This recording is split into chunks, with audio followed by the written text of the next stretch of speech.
Bonjour à tous et bienvenue sur yakakak.fr, je m'appelle Erwan et bienvenue dans ce dernier épisode numéro 10 de cette première série de tutoriels vidéo sur DaVinci Resolve, cette série 101 qui s'adresse avant tout aux débutants. Et ici, dans ce 10e épisode, on va voir la dernière partie, en fait, l'exportation de votre projet.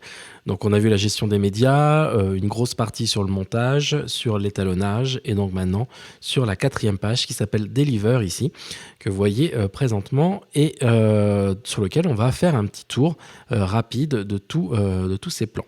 Alors, cette page est assez simple. Globalement, vous avez le visualiseur au centre qui vous permet justement de voir les différents clips.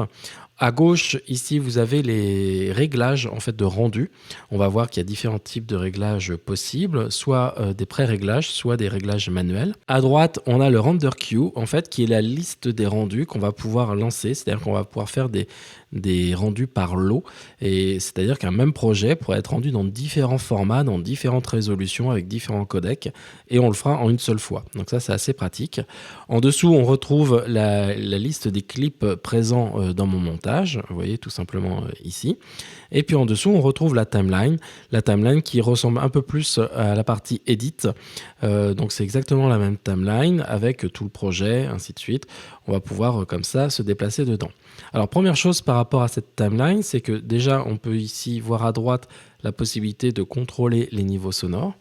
Et puis aussi, ce qu'on peut faire, c'est, vous voyez ici au niveau du rendu, je fais un rendu sur toute la timeline. Mais ce que je peux faire, c'est dire par exemple, si j'ai besoin de rendre une seule partie, je peux me déplacer ici, appuyer sur I pour mettre un point d'entrée, me déplacer, appuyer sur O ici pour avoir le point de sortie directement ici et donc faire un rendu uniquement de cette partie là. Donc vous voyez bien au niveau du rendu, j'ai in-out range ici et donc je vais faire le rendu directement. Sinon à tout moment je peux revenir sur tout mon projet et donc comme ça il va revenir sur toute ma timeline comme ceci.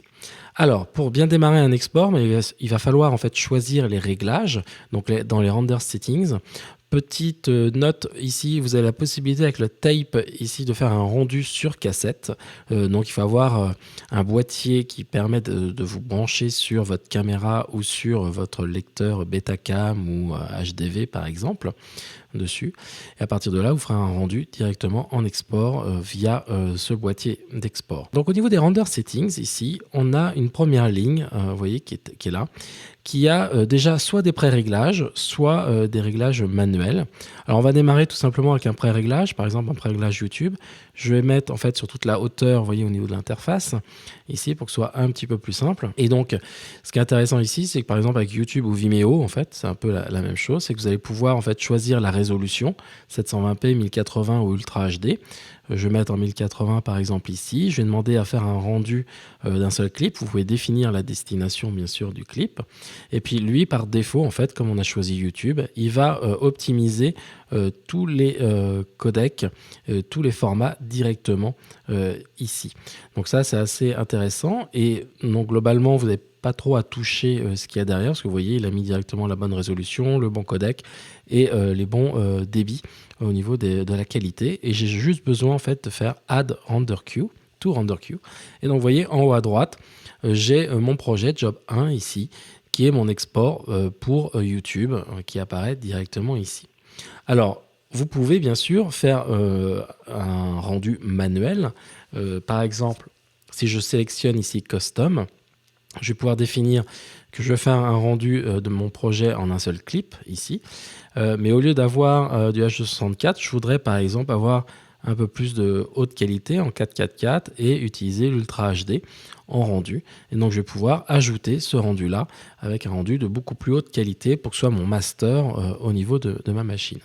Ce que vous pouvez faire aussi, c'est, vous voyez ici, j'ai single clip ou individual clip. Donc clip individuel. C'est-à-dire que vous pouvez demander à re-rendre en fait tous vos clips qui sont présents ici. Vous voyez, ça change au niveau des couleurs. J'ai une barre qui est jaune-orangé ici. Et donc je pourrais demander, dans le cas par exemple où vous avez tous vos rushs, vous avez fait un bout à bout de tous vos rushs, mais vous avez besoin de les envoyer par exemple soit via FTP, soit vous avez besoin de faire une visualisation le soir même pour des délices avec le réalisateur, vous pouvez demander à faire un petit transcodage très rapide de tous vos clips dessus. Et donc là, je choisis donc Individual Clips, ça me permet de rendre tous les clips individuellement. Et ce qui est assez pratique, c'est que si vous allez dans Color, ici je vais revenir dans Color, et je vais aller dans l'onglet Data Burn, ici. Data Burn, ça me permet en fait d'afficher des informations sur mon clip. Et donc là, par exemple, je pourrais demander à afficher le timecode source de chaque clip. Je pourrais demander à mettre un logo ou un copyright, par exemple ici, je pourrais importer le fichier. Là, ce que je vais mettre un texte custom, voilà, Citizen Chain, comme ça j'ai verrouillé et mis un watermark dessus. Et par exemple, ces deux informations-là, je pourrais créer un modèle. Ici, par exemple, on va mettre burn info, voilà, comme ceci. Et ce qui est intéressant, c'est qu'une fois que vous avez créé en fait ce projet, donc maintenant il est ici avec les paramètres qui sont là. Maintenant vous pouvez décocher parce que le problème, si vous laissez cocher, ça va apparaître dans tous les rendus. Donc c'est pour ça qu'il faut créer un petit modèle. Ensuite vous retournez dans Deliver. Et maintenant ce que je vais pouvoir dire, je voudrais un ProRes par exemple 422 proxy pour le monteur pour qu'il puisse commencer à faire un bout à bout du montage. Et dans les rendus ici je vais mettre en 1080p. Voilà. Et dans les Advanced Settings, ici, j'ai la possibilité de dire, au niveau des informations que je veux écraser sur mes clips, ici, je vais choisir Burn Info, tout simplement là. Et donc maintenant, j'ai juste besoin de faire Add to Render Queue. Et donc là, il va me rendre, vous voyez, à droite, ici, c'est marqué 55 clips. Et donc, je vais transcoder en fait tous mes clips. Donc, si j'avais des fichiers RAID, par exemple, ou des fichiers RAW en DNG, je pourrais transcoder directement tous les clips dans un autre format, un autre codec, en DNX HD, en ProRes, pour le monteur ou pour la diffusion, par exemple, pour les dailies le soir, tout simplement. Donc ça, c'est une première option. L'autre option que vous pouvez faire aussi, c'est utiliser les exports vers d'autres logiciels, par exemple Final Cut Pro 10, Final Cut Pro 7, Premiere, Avid. Alors, pour les trois premiers, ce qui va se passer quand vous sélectionnez ce format-là, vous voyez que vous n'avez plus l'option entre single clip ou individual clip. Par défaut, il va rendre tous les clips individuellement. Donc c'est normal en fait, parce que le but ici, c'est de rendre tous les clips individuellement. Et en plus, il va créer en parallèle un fichier XML qui va reprendre votre montage. Donc, c'est-à-dire le placement de tous vos clips, les points d'entrée, les points de sortie, qui est par-dessus, ainsi de suite. Donc là, pour les trois premiers, ça va être les rendus de chaque clip plus le XML. Donc là, pour Premiere Pro aussi. Pour Avid, c'est un petit peu la même chose, sauf que vous voyez, par défaut, il choisit du format codec DNX HR. Alors que au lieu d'avoir un XML ici, on va avoir un fichier AAF qui va être donc compatible avec les solutions Avid dessus. Vous pouvez aussi exporter par exemple un montage vers Pro Tools, tout simplement. Donc vous pouvez utiliser DaVinci Resolve et la page Deliver justement pour transcoder les éléments. Et en dernier, vous avez l'audio, donc sortir en fait uniquement l'audio directement ici, comme cela. Voilà. Donc voilà un petit peu toutes les possibilités d'exportation. Une fois que vous avez fait la liste de tous vos rendus que vous voulez faire, donc YouTube, ici j'avais fait un ProRes H264 et puis ici j'avais fait un clip avec tous les proxys. Donc ce que je vais faire, c'est faire un rendu et je vais vous montrer en fait. Donc je vais faire un render ici, voilà. Et je vais vous montrer en fait que ici, je fais un rendu de tous mes clips Citizen Chain et vous voyez que par-dessus, il calcule en fait pour tous les clips, il écrase et il met les informations Citizen Chain avec le source timecode. Donc tous mes clips que je vais avoir vont s'afficher avec les informations dessus, donc ils seront marqués. Donc ça permet par exemple de protéger, de mettre un logo directement dessus. Donc si je passe dans le Finder dessus, je peux faire ici afficher une nouvelle fenêtre. Je peux regarder dans le dossier, donc j'avais mis ça sur mon dossier vidéo. Et vous allez voir en fait que j'ai accès donc à tous les clips qu'il est en train de calculer. Voilà, comme ceci. Et je vais pouvoir avoir ici, vous voyez, les informations. Donc je pourrais faire une petite prévisualisation. Voilà, donc j'ai le clip qui a été rendu avec le timecode qui correspond directement, comme ceci.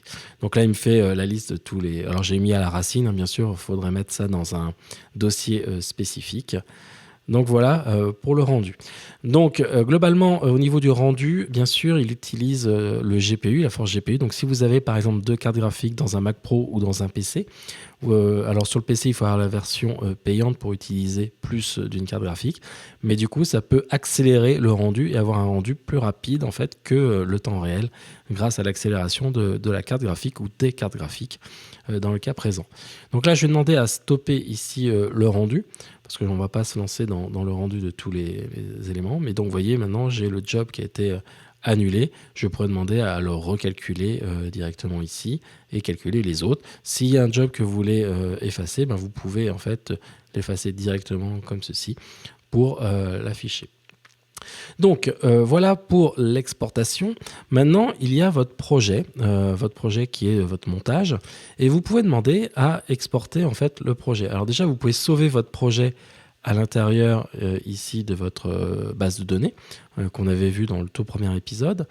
Et ce que vous pouvez faire aussi, c'est exporter ce projet-là sur une autre destination. Par exemple, sur le bureau, je pourrais mettre projet YAC. Voilà, comme ceci, je fais Save. Et donc là, il va me sauvegarder mon projet. Alors le projet, c'est l'ensemble des données concernant le montage, c'est-à-dire les points d'entrée et points de sortie, vous voyez, qui sont ici. Donc là, je retrouve ce projet-là. Et c'est un fichier DRP pour DaVinci Resolve Project. Donc si je regarde le poids de ce fichier, vous voyez en fait que c'est 2,5 mégas. Donc ça veut dire en fait que le projet ne contient uniquement les informations de montage et pas bien sûr les médias qui sont autour de ce projet-là. Donc si j'ai besoin en fait de sauvegarder l'ensemble de mes médias, il va falloir en fait que je crée une archive. Alors pour cela, il faut aller dans votre Project Manager en fait qui est ici, et vous prenez votre projet que vous voulez archiver. Et il suffit en fait de faire un clic droit et de dire voilà, je voudrais archiver ici mon projet. Alors vous nommez votre projet comme ceci, je vais le mettre dans document par exemple, et je vais faire save. Donc là, je vais vous montrer que dans le dossier document, je retrouve un dossier qui s'appelle citizenchainmaster.dra pour DaVinci Resolve Archive. Et à l'intérieur, je retrouve donc un projet, donc DRP, et avec les media files qui sont associés, sont audio, les cutaways, vous voyez, donc tous mes chutiers, je les retrouve directement ici. Voilà, sans problème.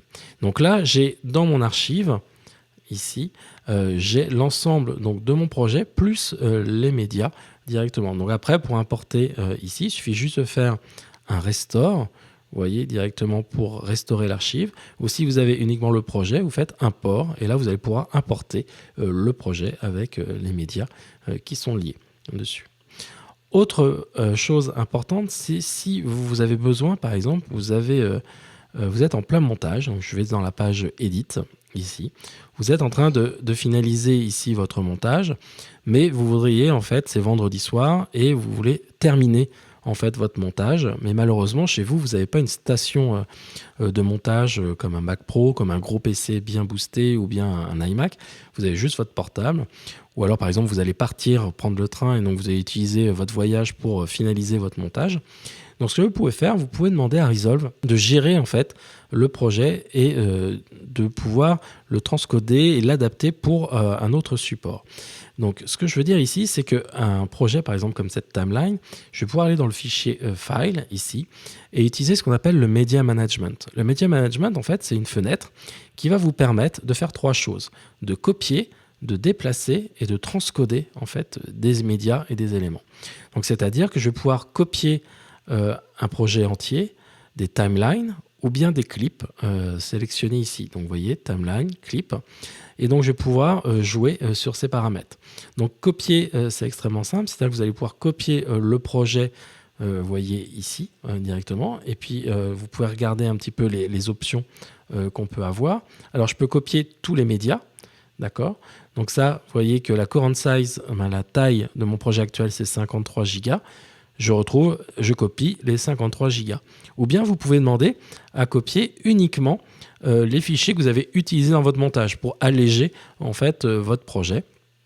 Donc vous pouvez copier, donc à la base c'est 47 Go et non plus 53.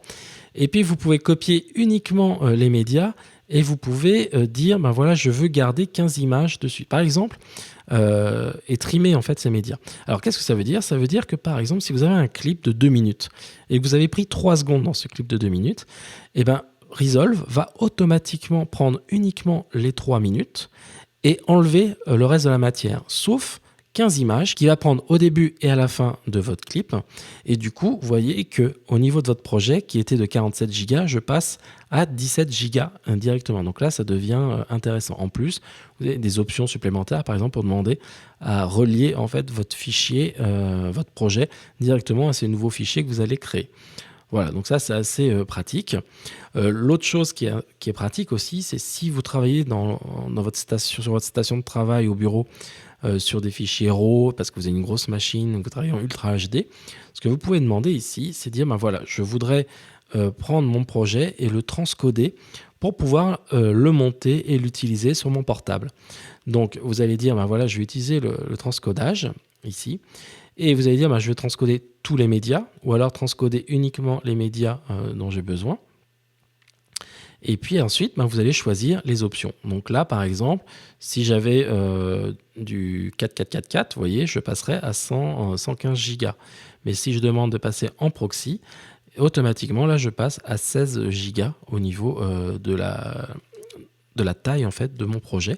Donc je gagne beaucoup d'espace et surtout mon système va permettre de gérer ceci. En plus la résolution, je pourrais dire voilà, je voudrais descendre en 720p par exemple, et donc là je descends sous la barre des 10 Go. Donc là je vais pouvoir copier en fait, transcoder l'ensemble de mon projet et de le mettre dans une résolution et dans un codec utilisable sur mon portable pour que je puisse finaliser le montage, que ce soit dans le train, dans l'avion ou à la maison de campagne par exemple, tout simplement. Voilà, comme ceci. Après, on a les paramètres audio. Et puis, on a le Move. Donc, ça permet de déplacer un élément par un autre. Je vous déconseille le Move parce qu'on ne sait jamais ce qui peut se passer lors d'un transfert. Vaut mieux utiliser le Copy lorsque vous voulez, par exemple, mettre d'un disque dur vers un autre et ensuite effacer la première copie. Parce que le Move, on ne sait jamais s'il y a une panne de courant, s'il y a un problème au niveau d'un disque qui se débranche, par exemple. Ça peut... vous êtes obligé de tout recommencer, donc voilà. Et puis on ne sait jamais ce qui a été bougé l'un par rapport à l'autre. Donc je vous conseille vraiment d'utiliser la fonction copy plutôt que le move directement ici. Donc voilà pour le Media Management qui va vous permettre de déplacer donc soit votre projet d'une station vers une autre, ou bien de convertir votre projet dans un projet plus lisible sur des stations peut-être moins costaud pour terminer votre projet, que ce soit à la campagne ou lors d'un voyage, tout simplement. Donc voilà un petit peu ce qui conclut notre tour sur DaVinci Resolve. Donc c'était vraiment le but de ces 10 vidéos, c'était vraiment de vous mettre le pied à l'étrier et de vous montrer toutes les possibilités offertes par le logiciel. On va bien sûr revenir sur yakakak.fr sur DaVinci Resolve. Il y a déjà pas mal d'autres vidéos disponibles sur la chaîne YouTube et sur le site, donc n'hésitez pas à aller faire un tour. Je vais revenir très prochainement, bien sûr, je vous avais parlé dans l'épisode précédent sur la page Color, parce qu'il y a beaucoup de choses à vous montrer là-dessus. Donc on va revenir sur cette page Color dans un futur assez proche. En tous les cas, j'espère que ces 10 épisodes vous ont permis en fait, de vous faire un avis, de vous donner un avis sur DaVinci Resolve et de vous montrer en fait, que ce n'est pas juste un logiciel d'étalonnage, mais véritablement un logiciel de montage qui permet en fait de gérer vos médias du début jusqu'à l'exportation en fait de votre projet, tout simplement, et surtout que vous pouvez l'utiliser de façon gratuite jusqu'à la Ultra HD et puis une version payante pour avoir des fonctionnalités supplémentaires dessus. En tous les cas, à très bientôt sur yakakak.fr, sur notre chaîne YouTube, sur notre Facebook ou sur notre Twitter. N'hésitez pas à vous abonner à tous les réseaux sociaux et pour être notifié en fait de toutes les prochaines vidéos qui sortiront sur yakakak.fr. À très bientôt. Ciao, ciao. Bye bye.